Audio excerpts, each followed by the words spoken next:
प्रभु यीशु मसीह के सामर्थी और मधुर नाम में आज दिनांक 6 अगस्त दिन मंगलवार को आप सब श्रोताओं का हम स्वागत करते हैं। आज के दिन के लिए जो वचन है लिया गया है मरकुस रचित सुसमाचार उसका 10 अध्याय 47 पद। वह चिल्लाकर कहने लगा, यीशु दाऊद के पुत्र, मुझ पर दया कर।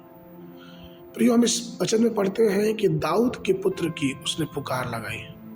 बरतुमै जानता था कि प्रभु यीशु दया का सागर है। यीशु जो नाम है वो मनुष्य का दिया हुआ नहीं है। मत्ती 1:21 में हम पढ़ते हैं कि इस प्रकार से स्वर्गदूत ने यूसुफ को बताया कि उसका नाम यीशु रखना। ये इसलिए होगा क्योंकि वो अपने लोगों को उनके पापों से छुड़ाएगा। मानव जाति के पाप, अभिश्राप, बीमारी और शैतान से छुटकारे का सिर्फ एकमात्र उद्धारक नाम, वो नाम यीशु नाम। बरतुमै ने यीशु नाम को पुकारा। उसे पता था कि जो अंधकार की बातें हैं, जो अंधकार मेरे जीवन में है, जो अंधापन मेरे जीवन में है, अगर कोई छुड़ा सकता है तो वो यीशु ही है।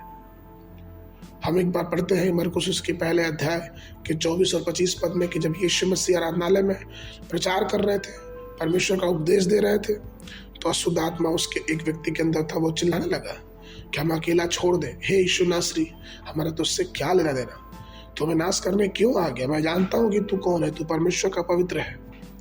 और यीशु मसीह ने उसे डांटा और कहा, चुप हो जा और उसमें से निकल जा। प्रियो, शैतान जानता है यीशु मसीह कौन है। यीशु नाम की जो शक्ति है, जो दाऊद का पुत्र है, उसके वंशज से पैदा हुआ। ये मनुष्य के कोई काम नहीं, लेकिन परमपिता परमेश्वर का अनुग्रह हम मानव जाति के लिए। इसलिए हम उस यीशु नाम को अपने जीवनों में रखते हुए आगे बढ़ते जाएं। प्रकाशित वाक्य की पुस्तक उसके 5 अध्याय के 5 पद में वचन कहता है, देखो यहूदा के गोत्र का सिंह जो दाऊद की जड़ है, पुस्तक खोलने और उसकी साथे मोहर तोड़ने के लिए विजयी हुआ है। अर्थात जो परमेश्वर का पुत्र, वो यहूदा का गोत्र, वो खुद यीशु मसीह जो हमें संभालता, हमें बचाता है, और निश्चित रूप से वो हमारे जीवनों में बड़े बड़े चमत्कार करता है।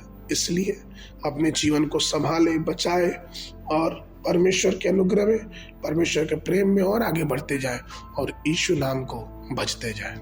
आज के मनन के लिए प्रकाशित वाक्य की पुस्तक उसका 22 अध्याय 16 पद। मुझे यीशु ने अपने स्वर्गदूत को इसलिए भेजा कि तुम्हारे आगे कलीसियाओं के विषय में इन बातों की गवाही दे। मैं दाऊद का मूल और वंश और भोर का चमकता हुआ तारा हूँ। बाइबल अध्ययन के लिए सुबह के समय भजन संहिता उसका 70 और 71 अध्याय, शाम के समय रोमियो की पुस्तक उसका 8 अध्याय 22 पद से लेके 49 पद तक। परमेश्वर आप सबको आशीष देवे।